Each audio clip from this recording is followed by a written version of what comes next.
Highway, bridge, ফেরি ও রোডে চলাচলের ক্ষেত্রে ফায়ার সার্ভিসের গাড়ি থেকে টোল না নিতে নির্দেশ দিয়েছেন হাইকোর্ট। তবে পদ্মা সেতুতে চলাচলে টোলের বিষয়ে আন্তর্জাতিক চুক্তি মেনে চলতে হবে। একই সঙ্গে ফায়ার সার্ভিসের গাড়ি চলাচলে টোল নেওয়া কোনো বেআইনি ঘোষণা করা হবে না তা জানতে চেয়ে রুল জারি করেছেন আদালত। সোমবার এ বিষয়ে এক আবেদনের শুনানি করে বিচারপতি মোস্তফা জামান ইসলাম ও বিচারপতি মাসুদ হোসেন দোলনের সমন্বয়ে গঠিত হাইকোর্ট বেঞ্চ এই আদেশ দেন। সাম্প্রতিক কিছু ঘটনার প্রেক্ষিতে হাইকোর্টে রিটটি দায়ের করেন সুপ্রিম কোর্টের আইনজীবী মোহাম্মদ মনির উদ্দিন। গত ৭ মে জনস্বার্থে রিটটি দায়ের করেন তিনি।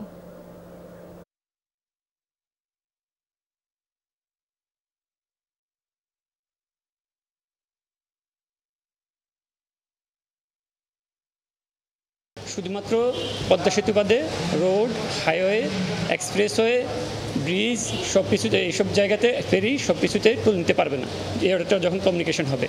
আর পদ্মা সেতুর ক্ষেত্রে যেহেতু এটা আন্তর্জাতিক চুক্তি মেনে হয়েছে, পদ্মা সেতু চুক্তিতে যেটা বলা হয়েছে ওইটা মেনেই টোলের গাড়িগুলো যাতায়াত করবে।